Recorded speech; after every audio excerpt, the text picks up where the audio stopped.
mbalamusizza nnyo mu linnya lya Mukama waffe Yesu Kristo omwana wa Katonda omulamu. Twebaza Katonda olw'omukisa gw'atuwadde okuba nga twogera naawe mu budde obufaana bwe buti. Mu mbeera zino tuyize ebintu bingi mu mbeera eza lockdown, tuziyigiddemu ebintu bingi nnyo era bingi bye tugenda okulistructuringa. Buli muntu yenna osobola okuddamu n'otuula n'olistructuringa enkozesa ye ya ssente, n'olistructuringa obintu by'obulamu bwo obw'omwoyo, n'olistructuringa enzirukanya gy'oddukanya ekkanisa yo, n'olistructuringa enkozesa yonna gy'okozesaamu medias, n'olistructuringa administration yo, n'olistructuringa principles z'awaka, n'olistructuringa obudde bwo, enkozesa y'obudde gy'obukozesaamu. Mukadde kano aka covid, nsaba Katonda mugenda okuva mu covid nga buli muntu alina enkuba mpya, enkola mpya, endowooza mpya, ng'obulamu bupya. Mukozese omukisa guno okweyubula. Omusota gukikola ne gusigala ngunyirira, ebiwuka bikikola. Bannasayansi bakiyita molting or dices. Byonna bannasayansi ticca teyanzibu, naye byonna tubagamba ki? Mukozese omukisa buno. Obudde temubutwala for wasting. Tuli mu gayaalo, tuli wano mu kwegayaaza. Obugayaavu kibi. Buli agamba tuli wano mu kwegayaaza oyogeranga booti tuli mu kwonoona, tuli wano tweyonoona. Teweegayaaza. Buno obudde si bwa kugayaala, si bwa outing, si bwa kuwummula, si bwa... Waliwo ekirala ky'oyinza okulowooza okukoleramu mu budde obufaana bwe buti. Waliwo ekirala. So tuula butuusi olowooze. Musumba babuuzeeko tugende mu maaso. Mukama yeebazibwe mikwano gyaffe. Mwebale goberera, mwebale kuwuliriza, mwebale kwegatta ku mukutu, mwebale kusaayo mwoyo kulebera nga tutambula olugendo luno. Era musumba awo w'okutte wennyini we wali akabonero kaffe ak'olwaleero ke tugenda okutunuulira mu kweyubula. Mu kweyubula, okiise kweyubula. Emisota bakiyisa kweyubula. Eno mu miti bakiyita kunkumula makoola. Omuti ne gukunkumula amakoola ne guddamu ne gubaadinga, ne guddamu ne guloka nate. Oli wa Yobu yawandiika n'agamba nti newankubadde ng'omuti gutemebwa naye olw'akaloosa k'amazzi gumala ne guloka nate. Tutandikira tuli ku bubonero. Bajjukize kubanga kano akadde tubadde tetunaba tuyiseewo akaseera ennaku nga 3 ndowooza nga tetugasse ku bubonero. Tuli ku kabonero ak'okumeka? Tuli ku kabonero ndowooza kalinga kambuyitemu, then bajja kubala anaaba yakasooka nga lwasoose okukawulira anaakateekako ennamba ye. Naye nga videos eno ya 15 nga twogera ku major signs of the end times. Teweerabira nti we bakugamba nti buno bwe bubonero, amaaso go gonna ogatunuzanga kabonero ako. Bwe bagamba nti ojja kulaba, bw'olaba nga mpaniza akagalo tye nga mukuba essasi, omutima gwo gwonna gukubeera ku kagalo wakawanikira olinda ekivuga ng'omanya olinda ekibwatuka. Bwe bakugamba nti bubonero, bwe twogera ku bubonero omanyirawo. Ku sirimu bwe yajja n'obubonero, abajjanjabi b'endwadde bonna teweyinza kwogera ku bulwadde n'oleka kye bayita symptoms, signs. Toyina bw'ozibuuka.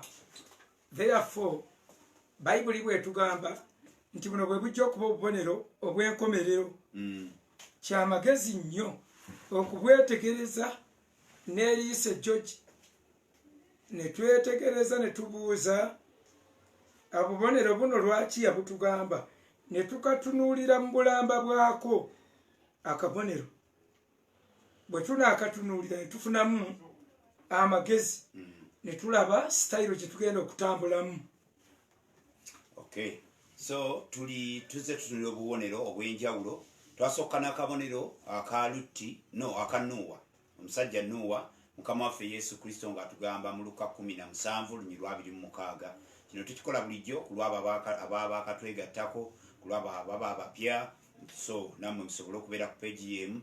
Akabonero akasooka ke twatunulira kaali ka musajja ayitibwa Nuuwa. Mu Luka 17:26 batugamba okumutunulira. Then akabonero akaddako kaali ka musajja ayitibwa Lutti eri mu kibuga ky'e Sodomu ne Gomora mu Luka 17:28. Then ne tuddayo nga tulaba era mukama waffe mu Luka 17:32 n'atujjukiza omukyala wa Lutti ng'agamba remember Lot's wife. Ne tujja ne tusanga akabonero akalala k'omusajja ayitibwa Yona. Yona naye yali nnabbi mulamba era ekitabo alina ekitabo kiyitibwa ekya nnabbi Yona. So mu Matayo essula ye12:38-42 tusangawo akabonero aka Yona.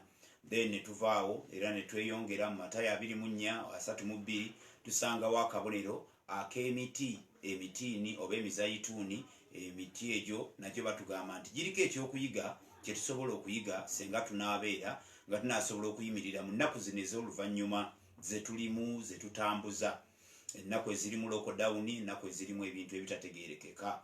Then ne batugamba akabonero akalala ke k'ekibuga Nineeve. Mukama waffe akakomyawo mu Matayo 12:1 ng'agamba nti ekibuga Nineeve kirisalisa omusango abantu ab'omulembe guno.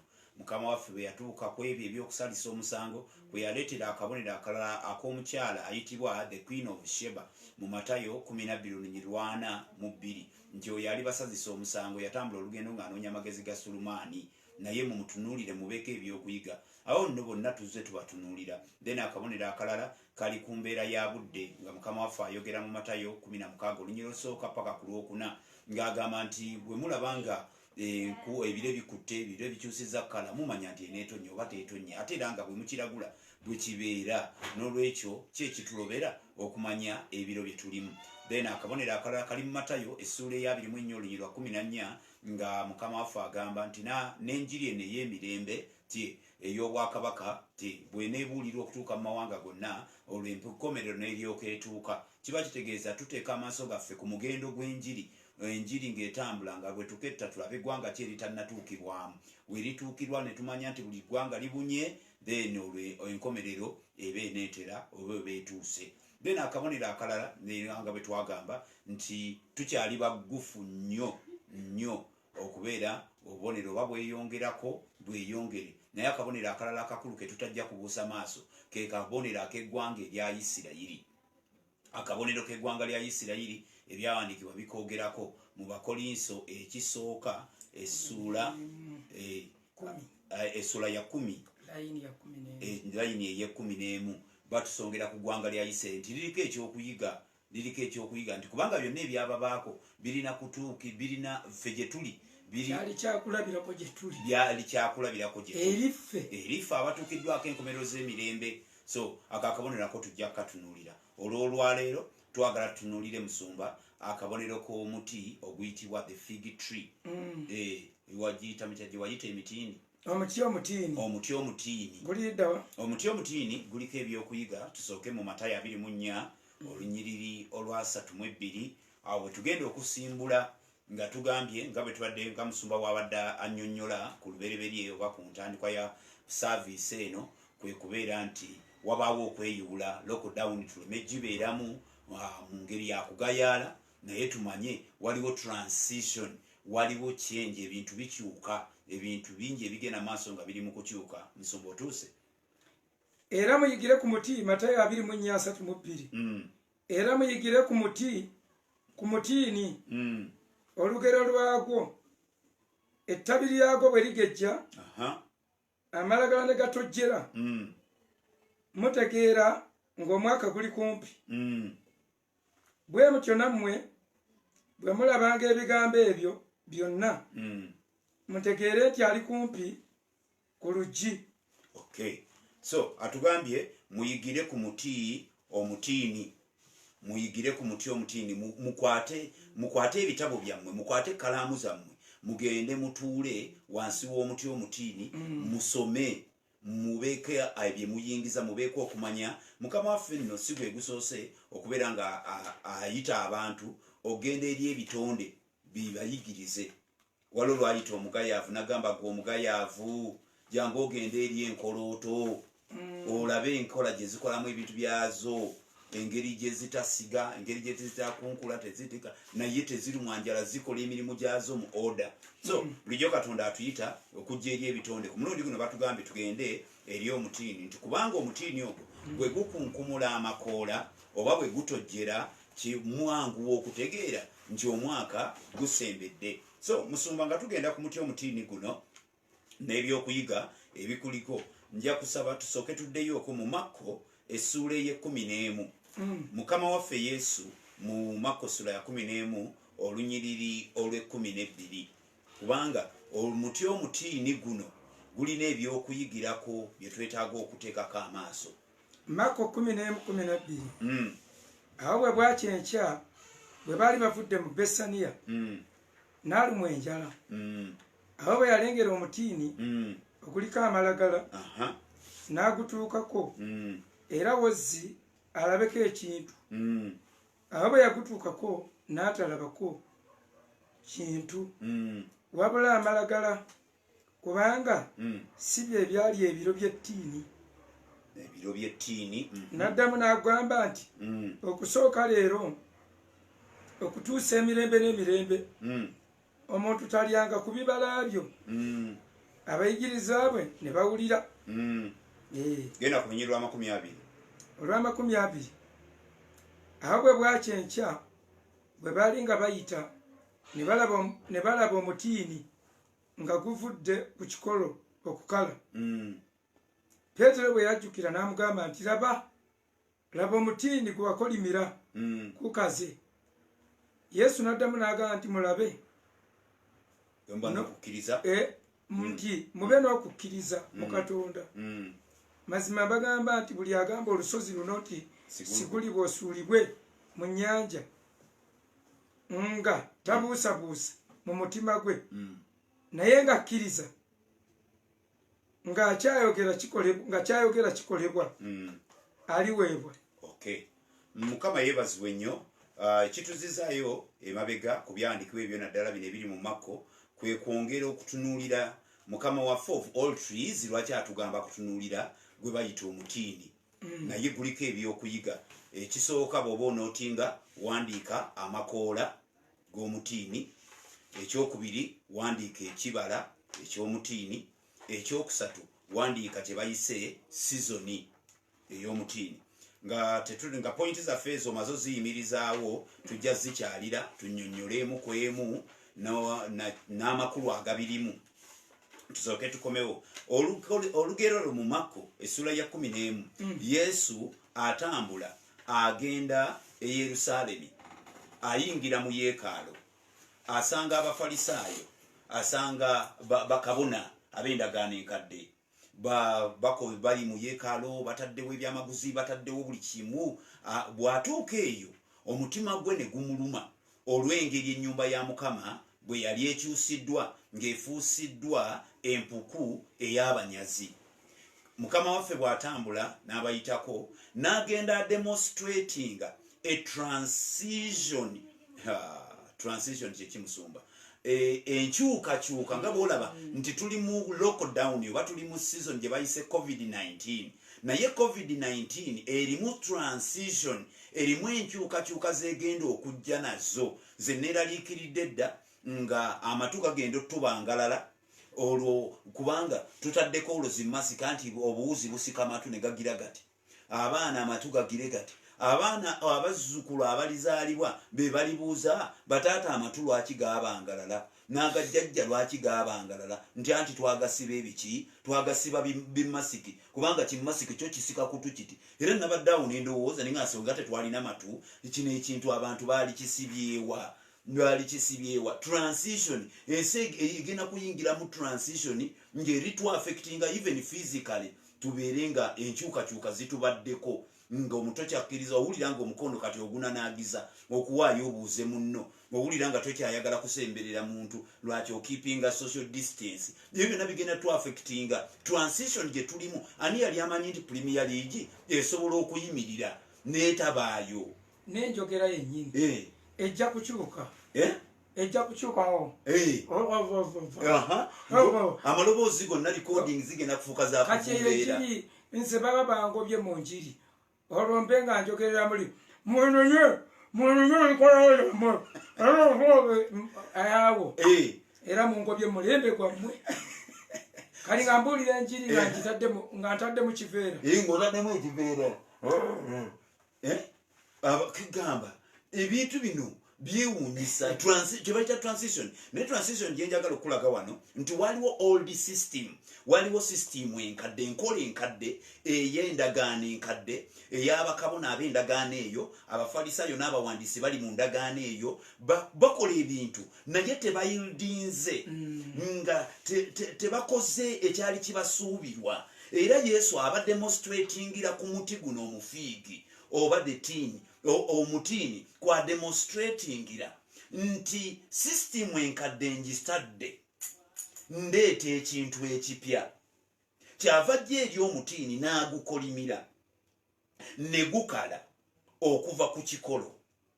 Omutini gwali gukiikiridde the old system ey'abafalisaayo ey'abawandiisi ey'abantu abasiba emigugu emizito nga bagyetikisa bannaabwe nga nabo bennyini tebasobola kugyetikka wadde okugisongako olugalo nga bakola kusiba bitereke. So mukama waffe bw'ajja demonstrating enkyukakyuka eno akidemonstratingira ku onyonyolere ddala Koseya mwenda Mukoseya 10 agambye bw'ati nasanga Isirayiri ng'ezabbibu mu ddungu nalaba bajjajjammwe ng'esooka okwengera ku ttiini mu mwaka gwagwo omubereberye naye ne bajja e Balipiyoli ne beeyawulira ekyo ekikwasa ensonyi era ne bafuuka ab'emizizo ng'ekyo kyebayagala. Yalaba bajjajja bano boogera ku bantu boogera ku mulembe kati yabalaba mbunga balinganga ettiini ati bw'ayogera ku ttiini n'okireeta mu mulembe Mukama ali naawe gwe eno transition guli omulembe omukadde agufeezinga out atere atandika ekintu ekipya era kyovudde olaba kyewuunyisa nnyo abayigiriza mu lunyiriri lwa 20 tiraba omuti gwe wakolimidde gukoze gutya gukaze go olden system enkadde ng'agifeezinze out transition ng'ebagaliddeyo ebakubya amabega ng'agenda kutandika ekintu ekipya eky'abafalisaayo akibuuseemu atambula yeemulula. So yensonga lwaki wano atugambye nti musome mutunuulire omutiini bwe gukunkumula amakoola gaagwo mubaako kye muyiga mubaako kye mumanya nti bwe mulaba nga ebikadde bifuuse biremereddwa okuderivalinga biremereddwa okubala ekibala kubanga Bayibuli olabe bwegambye mbu teyalina season yakubala naye yajja gye yali tamanyi nti si season naye lwaki ye konsaani ye si muti nga lumu nawulira omusajja oyo atera okugaba emiti nga nnyonnyola nti olaba Yesu yakolimira muti ogwali emabbali w'ekkubo bw'aba yakolimira omuti ogwali emabbali w'ekkubo ate gwe omuti ogwo ogwa nnyazaalawo oyo nnyazaalawo muti oguyimiridde mu kkubo lyo ye Yesu yakolimira gwa bbali w'ekkubo ate oguyimiridde mu kkubo lyo guba gwetaaga kukolera ki mwana mulenzi asuula Bayibuli n'asuulaawo naye ki kye twagala okugamba nti Yesu kyagezaako okugamba nti ekikadde nkivaamu ntandika ekintu ekijja. Bayibuli n'esomesa twongere leeta Amosi 10 oba 9 Amosi 9 agambye mbakubye n'okugengewala n'obukuku akawuka kalidde olufulube lw'ensuku zammwe n'ensuku zammwe n'ensuku zammwe ez'emizabibu n'emitiini gyammwe n'emizeituni gyammwe, era naye temuddanga gye ndi, bw'ayogera Mukama. Boogera buli woolaba nga agamba nti akuba, aleeta ekintu kyayogerako nti akuba emizabibu, kati bw'agikuba bali babeeko kye baddamu. In fact tunagenda okwebbulula nga transition gy'oliko ali ku Isirayiri, ng'ali ku Isirayiri, era bw'akolimira omuti emyaka egi yagigamba emyaka 3.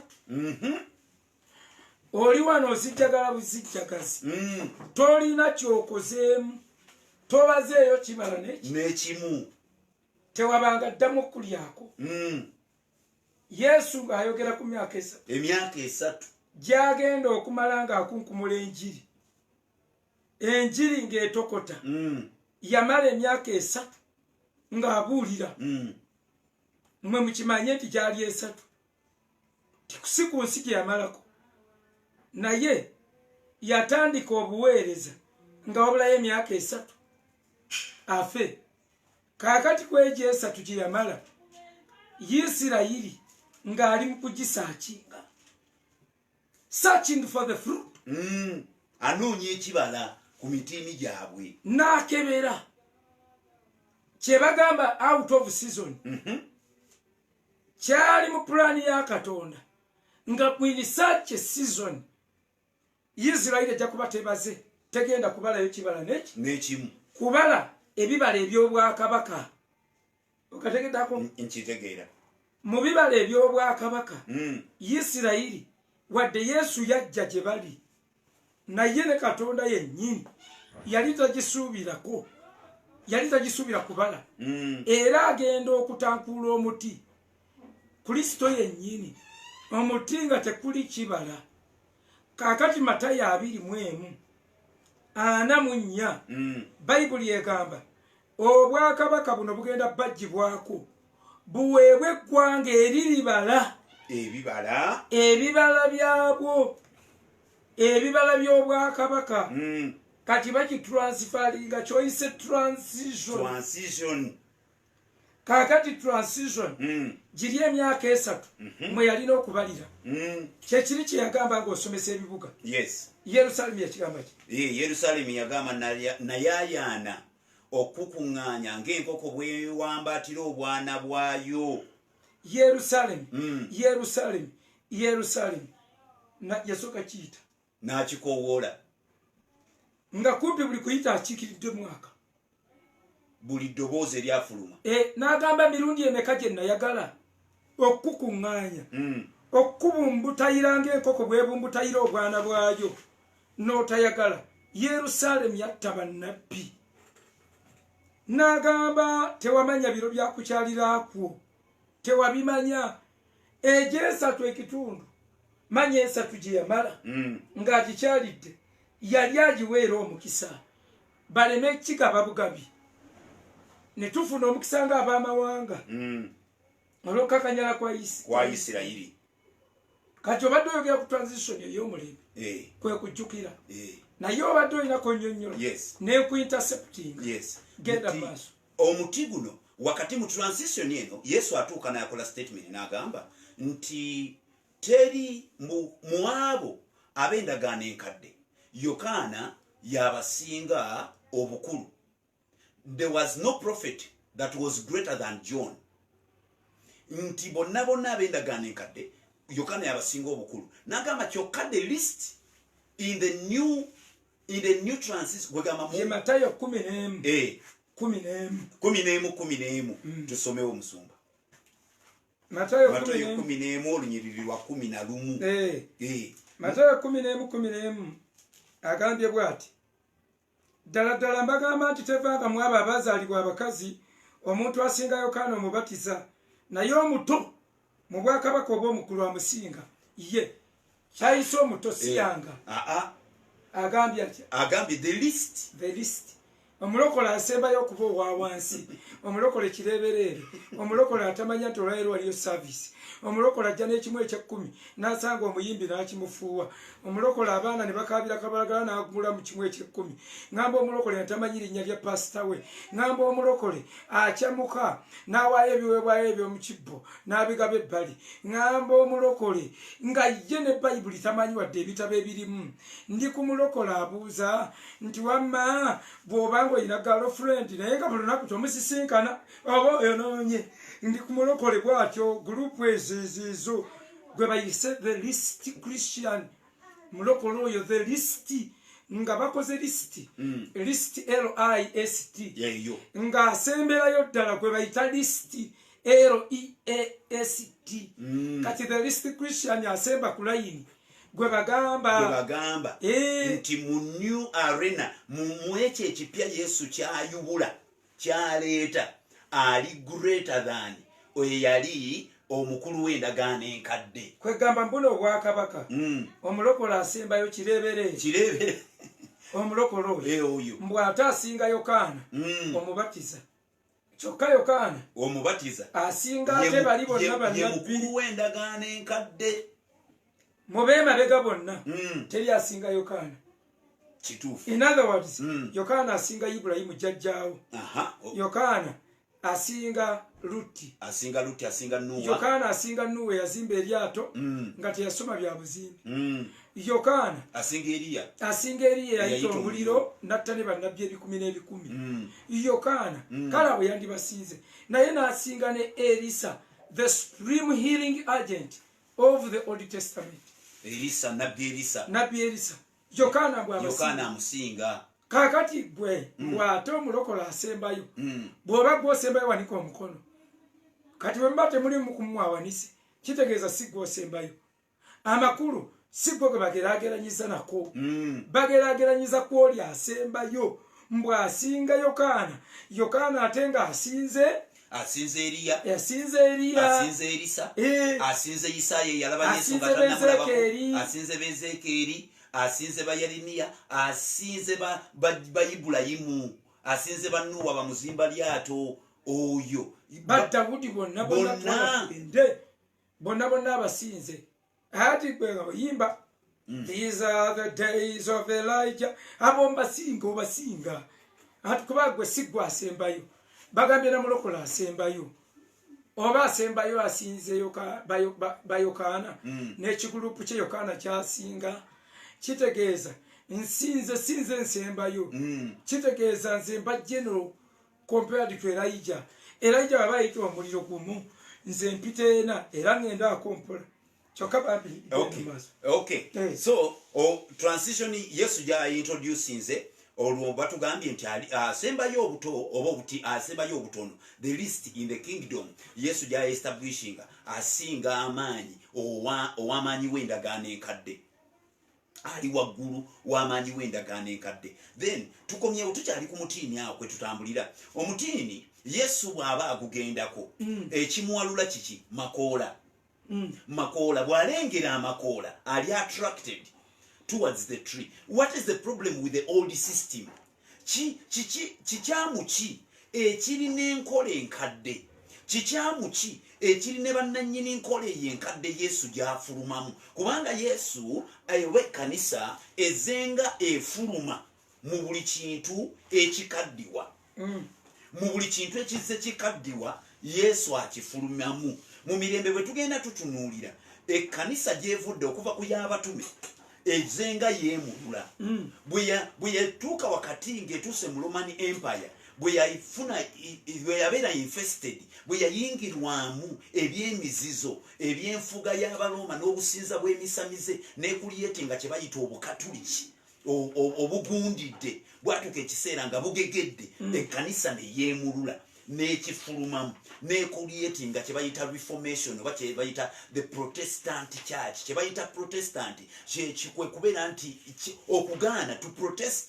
owakanya ekyo ekiba kigenda maaso ne baestablishinga wakati nga baestablishinga nabo bwe bagegera nabo bwe bagayaala nabo bwe baanafuwa nabo bwe bakeewa amaanyi be gaabakeewa ne baddamu ate ne bakombooza ne bakomyawo ebintu ebikadde ne babikomyawo ogenda okulaba bakomezaawo emisaalaba bakomezaawo biki bakomezaawo ebintuntu ebikadde era ne wabeera okwemulula olwaleero tulina kye tuyita the Pentecostal movement kyokka nga nayo senga emala n'ekola ebintu yandyeyubula neezaala omulembe omulala nkyagala kukateeka awo akazindaalo nkomyewo gyoli yandyeyubula yesu bw'amala okulaga omutiini n'agutankula n'agukebera agujaji ng'agamba emyaka 3 toliiko kibala tobaze kintu kyonna. What does it mean? The maximum time ng'ogyeko kiri kye tugambye mwe muwandiike ensonga zino oba wakuwandiika enewe nga kirabo kyo naye bw'oba wakuwandiika point number 1 transition enkyukakyuka musumba gy'asomesa okushiftinga okuva mulembe ogumu ogenda mulala.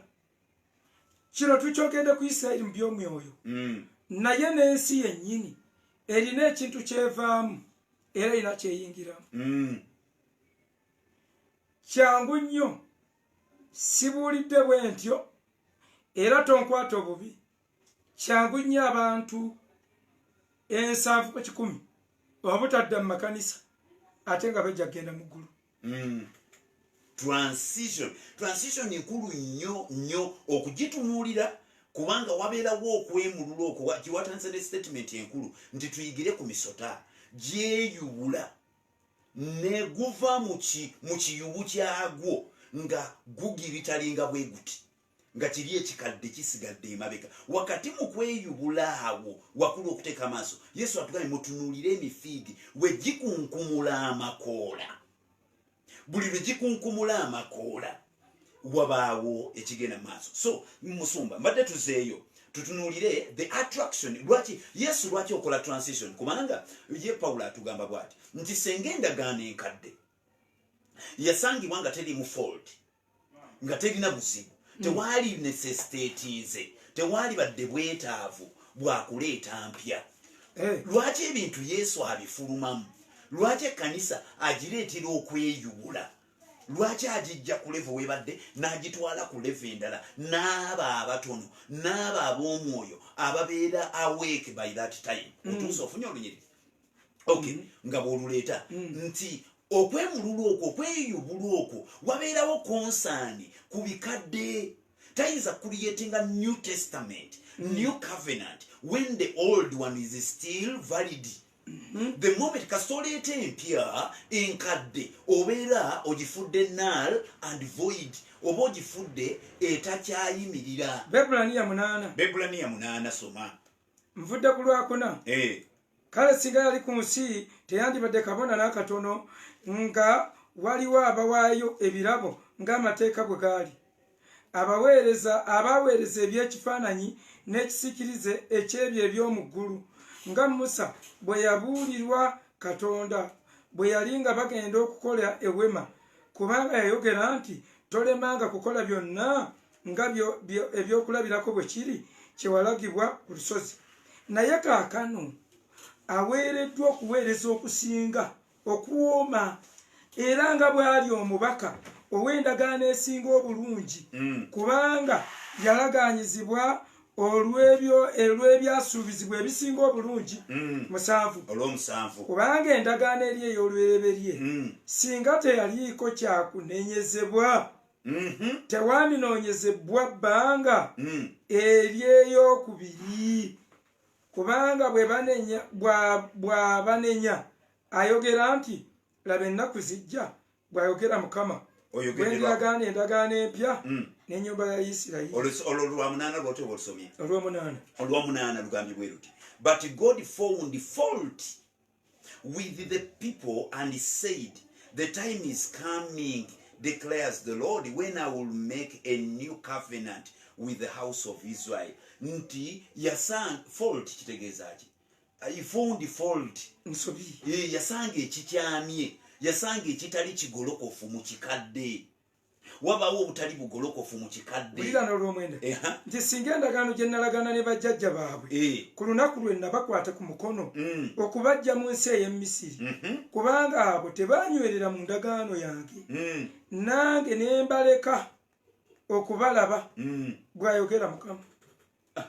So transition bulijjo buli wabeerawo enkyukakyuka efaanaganako bw'etyo wabeerawo konsani okutunuulira biki ebireetedde eri enkadde okugisuula si kulwa tukola byebimu naffe ne batusuula kubanga ye yeemulula yavaamu kive n'agenda ku leve endala so wano ku muti omutiini ekisooka omutiini bwe guliko amakoola ogulengerera ewala gubeera attractive gukulimba gukulowoozesa kamala okukuwaamuka leeta gusuule omuti omutiini gubala season bbiri gwe bayita omutiini ke kabonero ke tuliko abooluganda era kwe tuliko okujja amasomo guba n'enduli enduli guwanvuwa fuuti 3.35 ogwo omuti omutiini fuuti 3.35 ogwo gwe muti omutiini ennyumba bwe kakati olina fuuti kubanga fuuti 7 gwe mulyango gw'ennyumba kati ogattanze banze nga 7 oba 5 gw'olina mmeka nawoza siri mu 5 ku 3 ku nnyamba bwe zityo naye ogattanze noyongerako omulala noyongerako gwe muti omutiini fuuti zaagwo embijjawo ebyo nkootinga aid to Bible understanding according to the book called Aid to the Bible Understanding ye research waabwe so 7 times 5 35 ezo fuuti poloti namba woba ogwazizewo wansi guwanvu wange lyakalitunsi ate wano guyina diameter ya fuuti 2 width mu diameter mu bugazi enduli egikwata bweti ziba fuuti 2 fuuti 2 no si kyakuzanya ze meters 6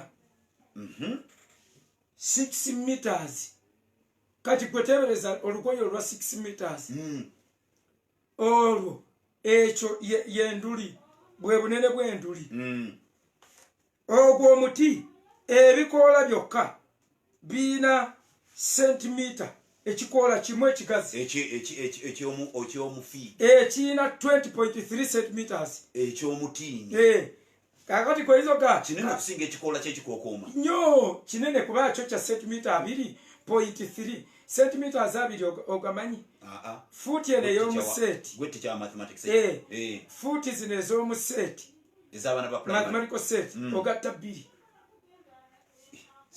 ogatta 2 ogwo gwonna gukoola akamu kamalayo bayibuli yange eno otyo akamu kokka kakati ekyo kyekyakema Adamu nekimulowoozesa ne Eva nti oluvannyuma lw'okwonoona nti bw'anadduka n'agenda gye guli anaasobola ekikoola kyakyo kijja kusobola okubikka ku bwereere bwe olw'obugazi lubereberye 7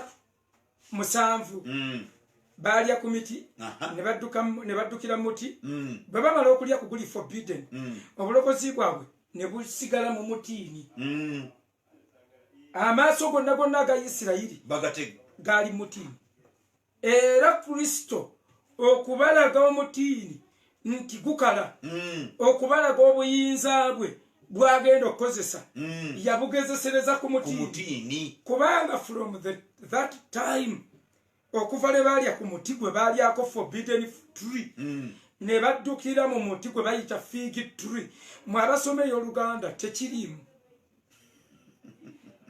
tekiriimu munnange towakana tobikkulayo olunyiri olw'omusanvu temuliimu kigambo fig tree za Lungereza zokka ze zirina akagambo fig tree omuti omutiini mbu ne bagenda ne banoga amalagala ga fig leaves ekyo kiri mu Bible za Luzungu zokka bwe baalaba obugazi bw'ekikoola n'obugumu bwakyo nga kyokka kye kisobola okubikka omuntu n'abunira ng'okozesa ebikoola bitono ne bwe biba ebikoola nga bina oba omaze okubikka mu west nsumba dubasomere kandi basomere luno luli mu lubereberye 3:7 lugambye bwe ruti 3:7 lugambye then the eyes of both of them were opened and they realized they were naked, so they sewed fig leaves together and made coverings for themselves. Kati once you discover your nakedness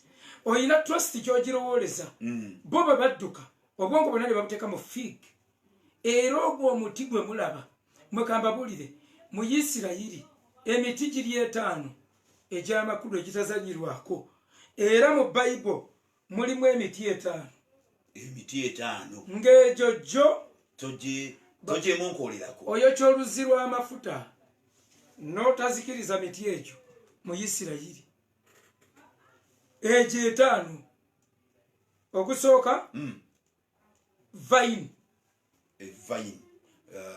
kyeki vine gwe omuzabbibu Yokaana 15 era bw'oba ogirabye gy'emiti osobola ogisanga awantu nga bagiwandiise lumu gyonna mu Bayibuli emiti ogwo gumu tugambye the vine omuzabbibu tree yes ogwo omuzabbibu omuti omulala gwegwo gwe tuyise fig tree omuti omutiini omuti omulala palm tree ogwo gw'ekisansa omuti gw'ebinazi omuti omulala gwe bayita pomegranate pomegranate baguyita batya ekoma mawanga nakakuwendeka ekyo ndikwenda se omuti omulala olive tree gyemiti 5 musumba ogenda gibaddiramu ogusooka tugambye ye vine oba omuzabbibu ogwokubiri gwe mutiini ogwokusatu ye palm tree ogwokuna gwe gutuyise pomegranate tree oguvaako ekkoma mawanga then ogwokutaano gwe tuyise olive tree era gyojja okusanga nga bagyogerako mu kitabo ky'abalamuzi egyali yes ng'ogumu kugamba gunaagwo tufuge bajja kugamba omutiini ne kugamba emitiini nti tufuge omanyi kyebagamba emitiini nti tufuge baali bali ku Kristo nga bw'agenda mu Isirayiri Abayisirayiri bagenda mumutegekera n'abagamba obwakabaka bwange si bwa ku nsi kuno era buli omuti sula ya 9 gwaddamu nga bagugambye tufuge ne gugamba nti nfiirwe obuwoomerevu bwange nfiirwe obulungi bwange nze nfuge ng'olwo baagwira ku Kristo ekinene ng'ate bano era mmwe temumanyi kyaliwo ensansa ng'ayingira mu Besufaaga bwe yatuuka e Besufaaga ne Betaniya Makko 11 ne bawuuba emiti gy'ensansa ne baalirira n'amalagala g'emiti amalagala g'emiti ge baayalirira banya buyitibwa zi fig leaves nga bye biyinza okujyawo baayalirira fig leaves nga bamwaniriza nga kabaka kakati naye gwe baayaniriza kabaka nga baagala abafuge Isirayiri ng'emanyi efunye kabaka sitole ekyuka ngenda bagenda kunzita bajja kunkuba bagenda okulira kabaka bamukuba omuti ne gugaana okufuga emiti emirala Bayibuli buli eyogera ku miti si buli naye ebiseera ebisinga bweyogera ku gino eba eyogera ku bantu tosomaako mu kubikulirwa 11 olwokusatu emizayituuni 2 ngenda kuleeta emizayituuni 2 sina mizayituuni figs sevezo figs kubikulirwa 11 version yange ziyita figs eyiyo okuva ku lwokusatu agambye bw'ati And I will give power to my 2 witnesses, and they will prophesy for 1,000 clothed in sackcloth. These are the 2 olive olive. Yes, is olive. Zeituni. Kali ne mtuka mzeituni. Olende togedde emiti emeka. Emiti 5. Mzeituni fig. Eje emiti gyonna gye boogedde. Eje emiti 5. Je kikola kye bayita the physical grace of Israel. Ekisa ekyobuliwo. Ekyobuliwo ekya Isirayiri ey'obuliwo ey'omubiri era gy'emiti Isirayiri mwelina essuubi lyayo. Ekyo gy'emiti Isirayiri mw'egy'obugagga bwayo. Era gy'emiti egikola shelter protection eya Isirayiri. Yesu kyagamba Nasanayiri mu Yokaana 8:8 in the fig tree. Buli eyagalanga okubaako walowooza ng'atula mu fig tree.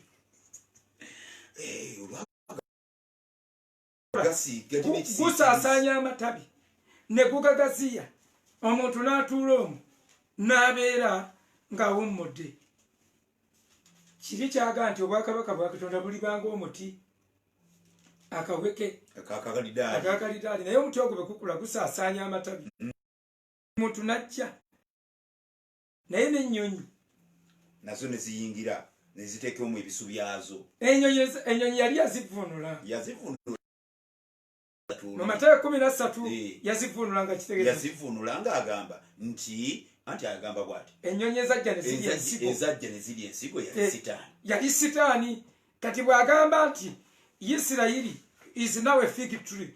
Omuti nga gwanyiza ekyaddako mu gakoola ng'ogyeko okuba nti yandibadde nga shelter mwe bawummulira. Naye mu kiwummula ekyo ennyonyi zigenda kujja zizimba ebisu byazo mu muti. Sitaani ateekemu ebisulo. Era Yesu kye kimwogeza n'agamba ennyonyi zirina ebisu byazo ng'alinga abagamba you hosted the demons. Ennyonyi zo muziwadde we zisula. Ennyonyi bwe zijja you host them. Ennyonyi muzikkiriza okuzimba ebisu. Naye omwana w'omuntu talina wassa mutwe. N'agamba n'ebibe birina obunnya bwabyo. Ezifugira mu bukulembeze. Go and tell that. Ekibe ekyo yali tavuma. Yali adealing with the spirit of leaders. The spirit which affect leaders. Omwoyo gw'olugezigezi okukwata abakulembeze. Bwe yali adealing nagwo. Kerode alagidde genda omugamba ajjewo ku crusade yawo. Yekerode kwa Yesu genda ogambe enkeretanye eyo. N'enkya ngenda kubeerawo mpaka enjiri bwe neemala okubuulirwa. Sigenda kuvaawo mugende mugatero that fox. Yali tavuma. Ye Yesu wa mwoyo adiringa na myoyo. Ekiri emabega w'ekyo tokita kyagamba ennyuma wange gwe Sitaani olowooza. Gwe Sitaani tennyuma wange walaba Peetero agenda emabega wa Yesu. Saamulaba. Sitaani yennyini gwe yali ajjidde mu Peetero. Yesu yali tali ku Sitaani yennyini ng'awambye akozesa akamwa ka Peetero. Namuga devil go behind me. Kati muyiga okudiringa ne Sitaani ajjidde mu muntu. Yesu yalaba Isirayiri ng'ehostinze ebisu by'ebinyonyi. Eriwadde resting place. Egenda kumiikiriza.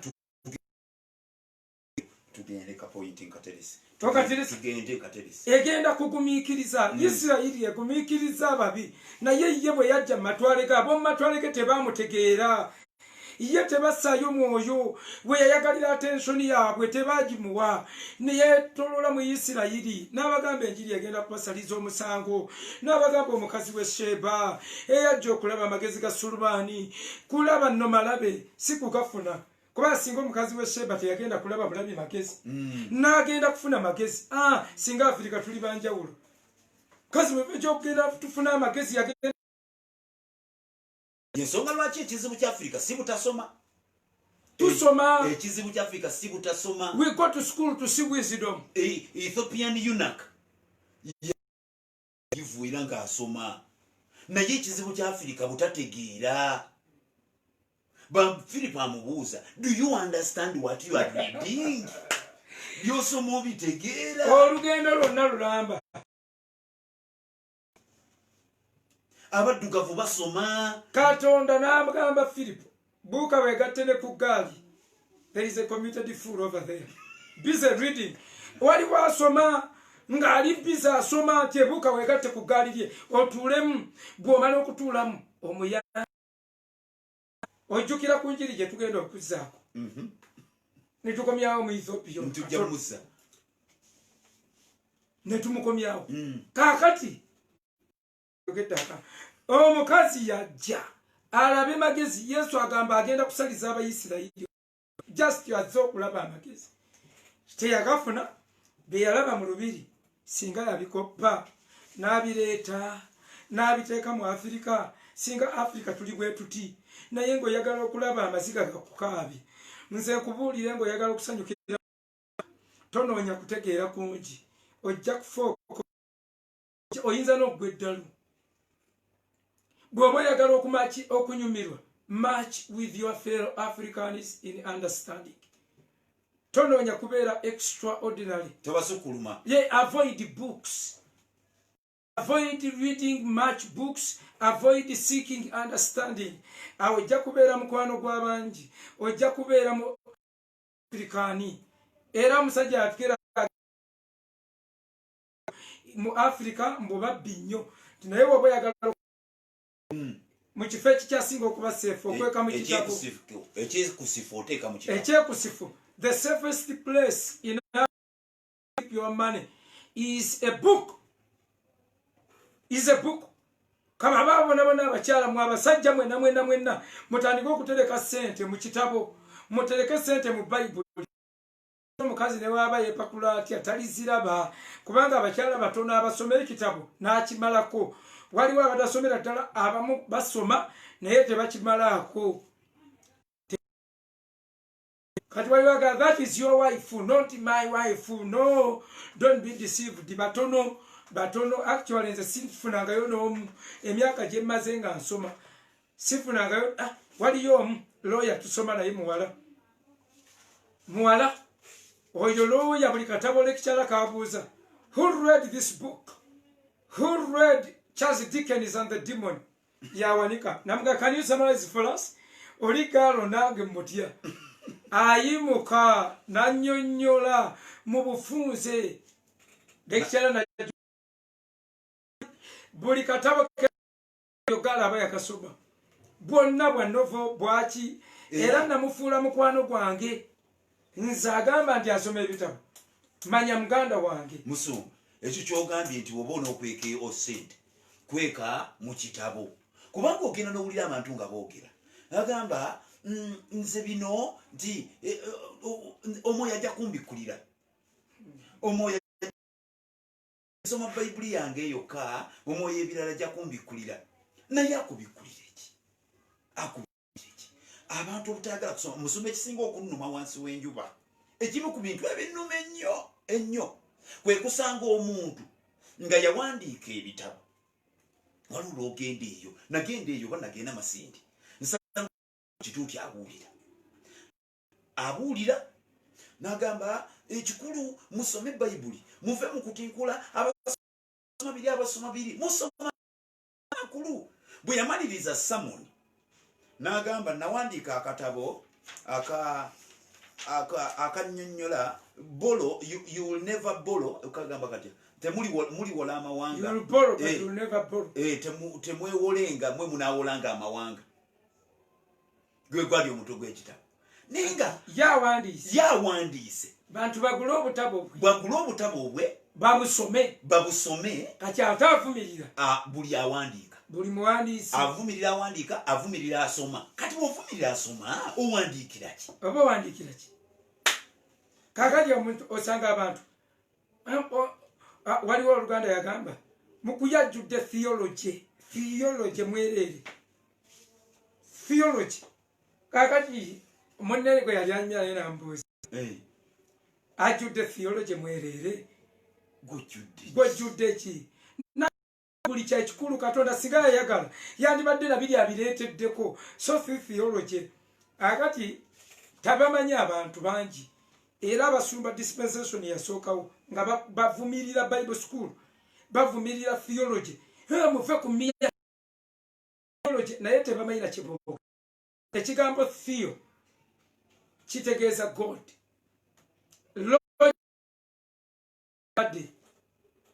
Theology means studying. Neboganze sagala theology already contradicting yourself. Obanga World Health Organization ega social distancing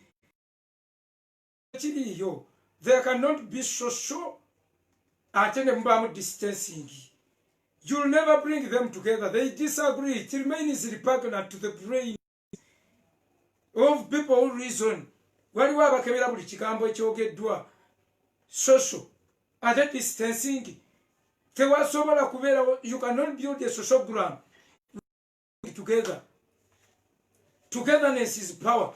Bantu bakola okwegatta kwe maanyi agali awamu ge galuma ennyama.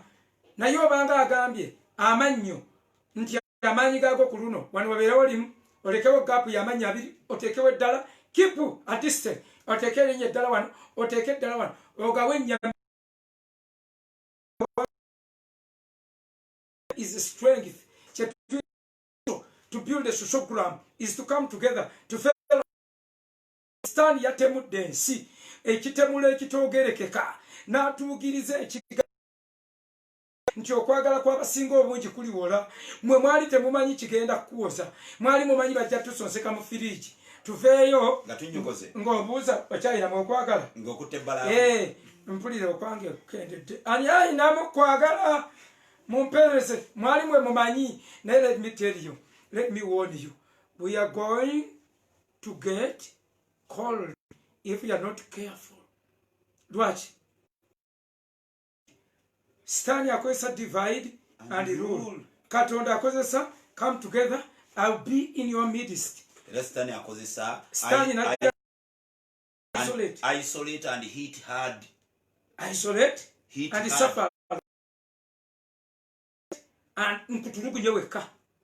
We isolate bwonafuwa. Bible wegambira asinga omu. Sitani agamba n'abafumbo Uganda anti mugenda kuba mwogerera mu kiveera ebyokwegatta musooke mubirekevo musooke muleke ebyokwegatta muwummuseemu emyezi agambe mpa masiki yange agiteekeko. Bajja kuba mukazi alina masiki olwo relationship affections zonna zigenda mu ebintu bigenda mulowooza ti obeying ensi batwala mu kolido gye mutalisobola kuva nga teriyo yutani gwona ogamba otya munange muno kiisi kubanga nazo kikulu nnyo musumba. Olaba ne Bayibuli eyogera ole kiisi nyirenyiriri nga za kiisi juzi amwabeeri ebisemba tyamujjukira nasomesa kiisi yokka amakulu ga kiisi nyombi okyajjukira nasomesa kiisi proper nga ne Yesu omwana omulyamu oluko yajja na kyamuwendo kye bayita batya kiisi ali oleeta ekipapula nga okyosembeza okupapula mwenunire mu kiveera muwedde. Affections zigenda okwagala kw'abasinga obungi kugenda kuwola.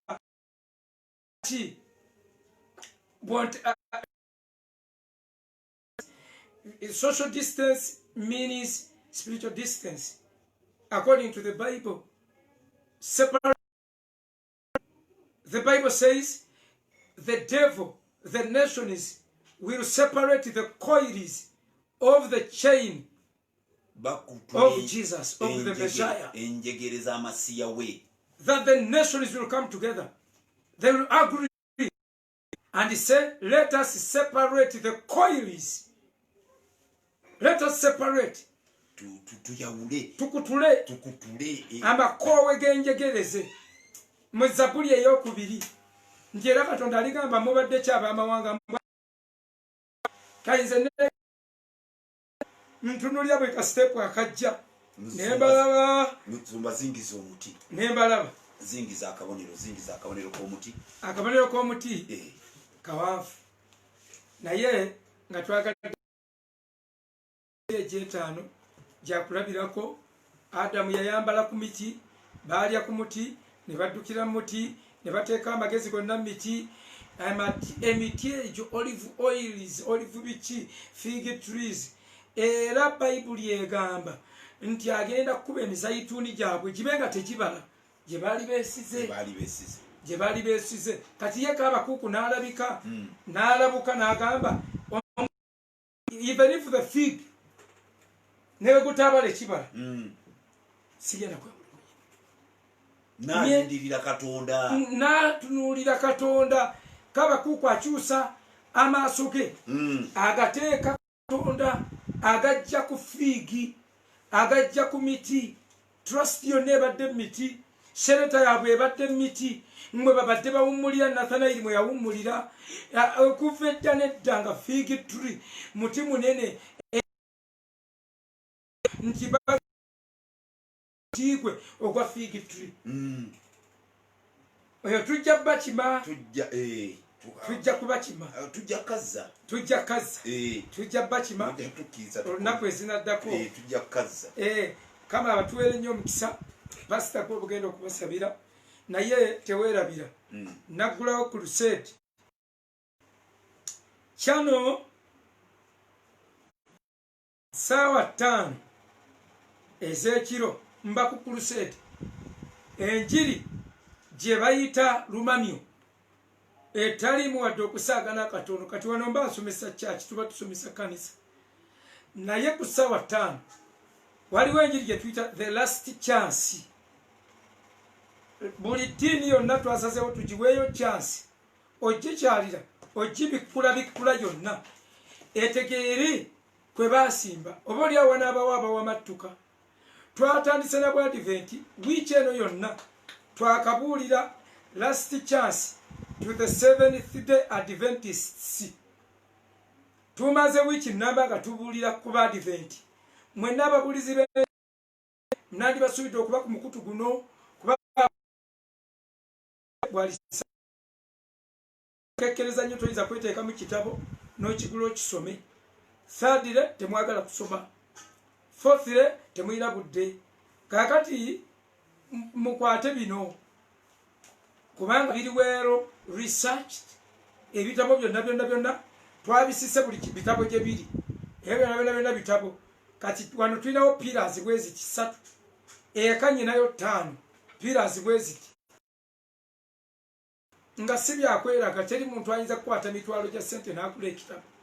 Mu bitabo muno mulimu nebye twagula emitwalo 68 kitabo eki kitabo kimu Saks ngenda nengule kutya y'ebitabo nenfuna n'agyetiko gitwala ku taxi naye nenfuba ate okubisoma kitegeeza kyekyo tubakoledde research obwadiventi buli muntu yenna ng'osoma ddiini ya bwadiventi nkubuulira amazima ga Katonda tega waakiri oddayo mu ddiini y'obuwangwa nze nkubuulidde ku bintu bye tutankudde ne bye tulaga nga tulaga omukazi kwe bayita Red White tega twakamusomeseza ennaku 5 nga n'ebimu tubuuka bibuuke tega omukutu guno olaba omukazi agamba mbu sitaani yeyeetika ebibi byaffe tujja kusaba musumba basabire saawa 5 tutandika n'enjiri noonye entambi zaffe 5 zinoonye ku Facebook owulirize zisharinge tetulina gye tufunamu gwoshera galambu entambi zetuzisharinge olobosharinga nenfuna kyennyo gwe wangulidde ebitabo kakati nze gambye zisharinga abantu baganyirwe kyoba okola kiri kimu. Musumba basabire Mukama tukwebaza tuteeka baganda baffe mu mikono gyo tukwebaziza olwa saavisi yaffe n'olwakabonero k'osonzeeko aka omutiini. Mukama tubadde nga tugusomako nga batuyitako muyite nga tetumanyi nti gulimu n'ekyama ekinene bwe kityo naye tusaba omwoyo omutukuvu nga bw'otandise okubembula envumbo ku bintu bingi ebibadde bibikkiddwako tusabye ekisa kyo kitubeere kituwanirire era